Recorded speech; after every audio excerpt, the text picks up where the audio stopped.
Saludos con todos estudiosos de la anatomía. En esta oportunidad vamos a tratar el tema del plexo braquial. Primero que nada, somos alumnos del cuarto ciclo de Medicina Humana de la Universidad Nacional de Tumbes y como docentes encargados tenemos a la doctora Luz María Moyano Vidal y al doctor Posada Tarrillo Víctor Raúl. Muy bien. Si nosotros hablamos de plexo, estamos hablando de una red nerviosa que se va a extender desde C5 hasta T1, con algunas variaciones genéticas. Este plexo va a tener la importancia clínica de dar una inervación mixta.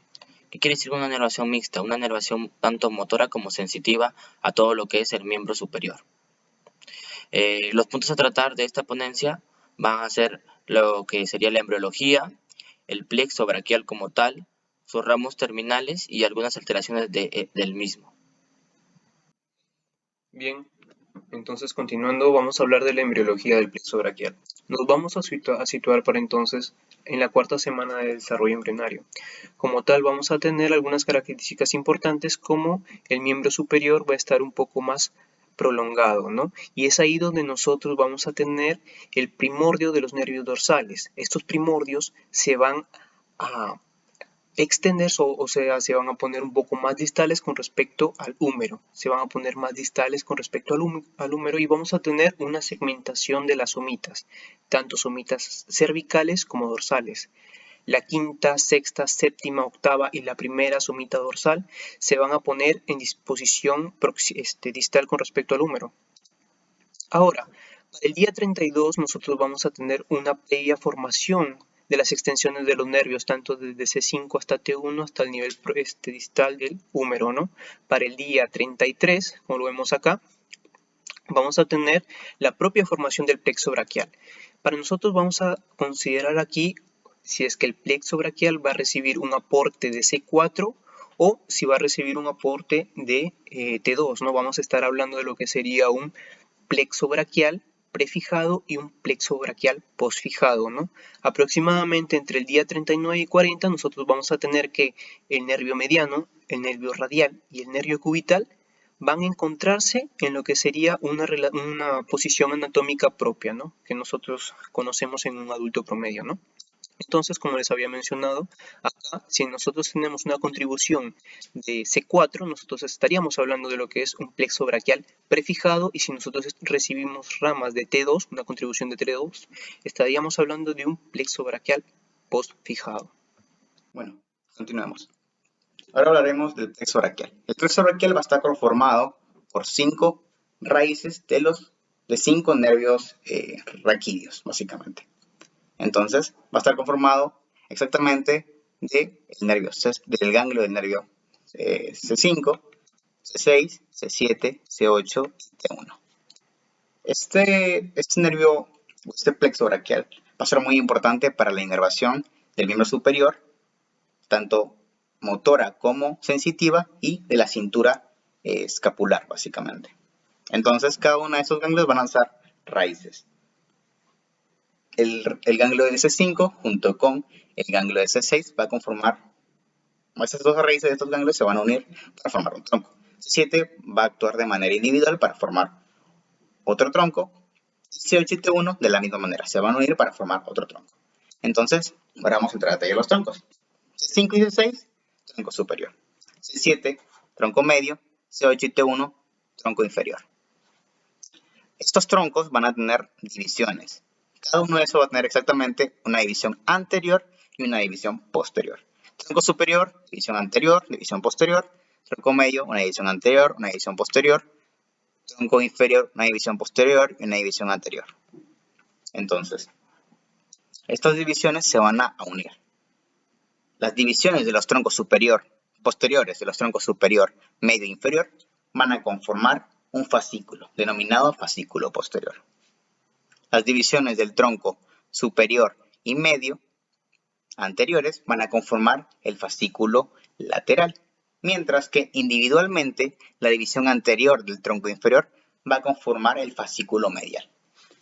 Ahora, ¿Con respecto a qué es esta disposición de lateral, posterior y medial? Va a estar con respecto a la segunda porción de la arteria axilar. Entonces, aquí vamos a poder ver la disposición de estos fascículos.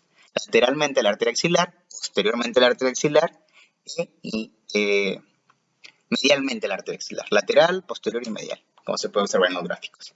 Entonces, vamos a hablar, por último, a manera de mención, sobre los ramos terminales de este plexo braquial, que más adelante mis compañeros van a entrar en detalle. Entonces, va a tener un ramo, primer ramo que va a ser el nervio o ramo terminal músculo cutáneo, un nervio radial, un nervio axilar, la conformación de un nervio mediano y el nervio cubital. Ahora sí, vamos a hablar sobre todas las raíces o nervios que salen intrínsecamente del plexo braquial. No los ramos terminales, sino los que salen antes de estos. Entonces, hablaremos de estos. En primer lugar, vamos a tener del tronco superior o de la raíz superior el nervio dorsal de la escápula, el cual se va a encargar de la inervación del músculo romboides mayor y menor y del músculo elevador de la escápula. Por último, en segundo lugar, vamos a tener el nervio torácico largo, que es el que se encuentra aquí. Su denominación largos, pues que evidentemente llega hasta el tórax y tiene un trayecto muy largo en ese sentido. Entonces, este se va a encargar de inervar el músculo serrato anterior específicamente. Por otro lado, en el tronco superior vamos a tener el nervio supraescapular, que se encargará de la inervación del músculo supraespinoso e infraespinoso. Tenemos el nervio subclavio para el músculo subclavio. Tenemos el nervio pectoral lateral, que sale del fascículo lateral, y el nervio pectoral medial, que sale del fascículo medial. Estos de aquí, o esta orientación va a ser directamente por de dónde sale. Entonces, pectoral lateral porque sale el lateral y pectoral medial porque sale el medial. Y nos vamos a dar cuenta que a la hora de la inervación y la disposición de estos a nivel del cuerpo van a ser distintas. Entonces, no se va a encontrar el pectoral lateral más lateralmente, ni el pectoral medial más medialmente, sino es con respecto, o ese nombre lateral y medial viene o proviene de su disposición con respecto al fascículo del cual sale. Entonces, estos dos nervios se van a encargar de la inervación de los músculos pectoral mayor y pectoral menor. El fascículo posterior va a tener dos ramos más, los cuales van a ser cutáneos. Tenemos el nervio cutáneo medial braquial para la inervación cutánea del brazo y el nervio cutáneo medial antebraquial para la inervación cutánea del antebrazo. Del fascículo posterior va a salir el nervio tóraco-dorsal, el cual se va a encargar de la inervación del músculo dorsal ancho. Va a ser un nervio subescapular superior y un nervio subescapular inferior, los cuales se van a encargar de la inervación del músculo subescapular. Ahora, los ramos terminales. Dentro de los ramos terminales vamos a tener el nervio cubital, el nervio mediano, el nervio radial, axilar y músculo cutáneo. Bien, músculo cutáneo va a tener fibras nerviosas desde C5 hasta C7. Va a ser un nervio mixto, donde va a presentar una inervación motora de los músculos anteriores del brazo, pues como el bíceps braquial, el coracobraquial y el braquial. Y en la parte sensitiva se destaca que va pues a inervar lo que sería la superficie lateral del antebrazo. Dentro del nervio ulnar o cubital vamos a tener que va a tener fibras nerviosas de C8 y T1, y que en la parte motora va a inervar pues a lo que sería el flexor cubital del carpo y la mitad medial del flexor profundo de los dedos. Entonces, ¿qué podemos decir? Que el nervio cubital va a inervar pues músculos de la parte anterior del antebrazo.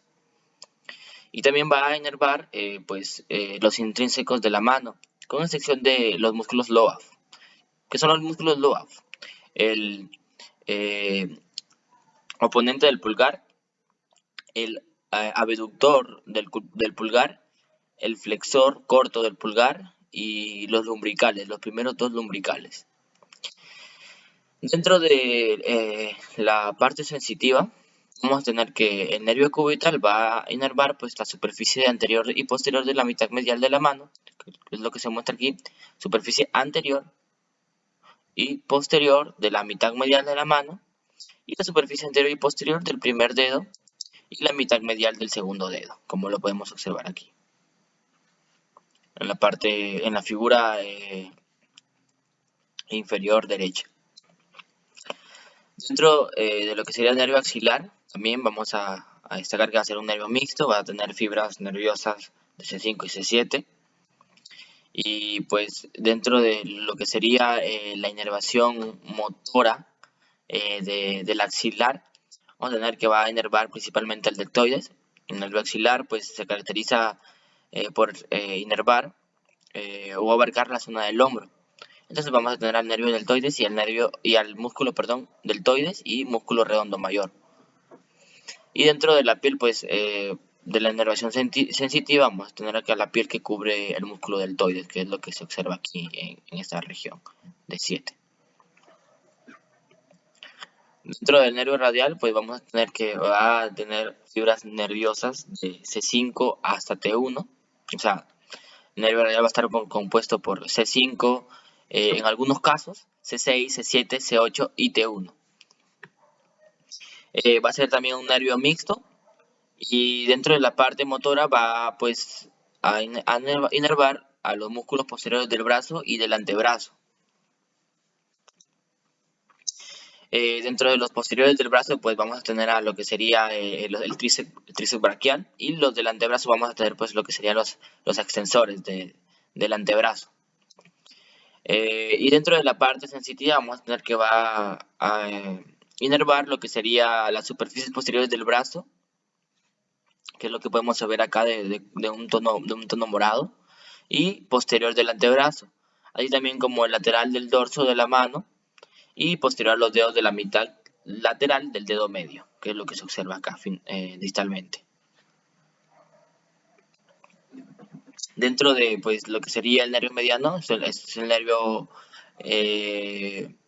más complejo y más extenso, que va a inervar gran cantidad, tanto motora como sensitivamente, y va a recorrer todo el miembro superior, es la característica del nervio mediano. También va a ser un nervio mixto, va a tener en su inervación motora todos los flexores del antebrazo, excepto el cubital del carpo y la mitad medial del digital profundo. Y también todos los tenares, a excepción de los aductores del pulgar, o en este caso OAF. Excluiríamos a los lumbricales del término LOAF, sino que en lo que sería OAF vamos a tener a lo que sería el oponente del pulgar, el abductor del pulgar y el flexor corto del pulgar. Adicional a este, los dos lumbricales laterales. Dentro del nervio mediano, en lo que sería la inervación sensitiva, vamos a tener que va a inervar sensitivamente la piel de la mitad lateral de la palma de la mano, que es lo que se observa aquí. La cara anterior de los dedos a partir de la mitad lateral del segundo dedo, que es lo que podemos observar aquí. Y pues la piel de superficie posterior de los dedos en su tercio distal, que es lo que observamos aquí, y la mitad lateral del segundo dedo, que es este que está aquí, mitad lateral del segundo dedo. Ya sabemos que pues lateral es radial y medial es cubital, entonces mitad lateral del segundo dedo sería esta parte que está aquí.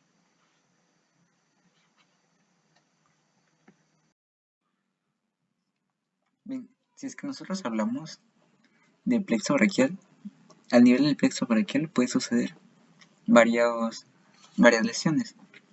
Vamos a encontrar dos lesiones muy famosas. ¿En qué van a consistir esas lesiones? Es en la disección de el tronco superior o del tronco inferior de este plexo braquial, es decir, la lesión de C5 y C6 o la lesión de C8 y T1. A la lesión del tronco superior, en donde se va a lesionar C5 y C6, se le denomina parálisis de Air-Duchenne. ¿De qué manera sucede esta lesión? Pues va a suceder por el aumento excesivo del ángulo entre la cabeza y el hombro. Bien, ahora tenemos que entender nosotros, hablando de clínica, es de que mayormente suceden este tipo de lesiones en una distocia fetal, es decir, cuando hay una mal posición del bebé a la hora del parto. ¿Cómo está sucediendo acá? Bien, esta es una de las cosas que se podría conllevar a la parálisis de Duchenne. Pero otra de las cosas es que tenemos que saber cómo sacar a este bebé. Por ejemplo, aquí estamos viendo que hay un excesivo aumento del ángulo entre la cabeza y el hombro. ¿Y qué segmentos del plexo braquial se encuentran en la parte superior? Es decir, aquí va a estar C5 y C6. Es por eso que va a suceder la ruptura de este tronco superior. Bien, si es que rompemos los nervios C5 y C6, disculpen las raíces C5 y C6, ¿qué nervios vamos a comprometer? Estos. El supraescapular, que inerva al músculo supraespinoso, y por ende no se puede iniciar la abducción. Nosotros sabemos que el supraespinoso inicia la abducción a los 15 grados. También tenemos acá el músculo cutáneo, que es el principal nervio motor de la parte anterior del brazo, por lo que si es que va a haber una lesión aquí, no vamos a poder nosotros hacer flexión del codo.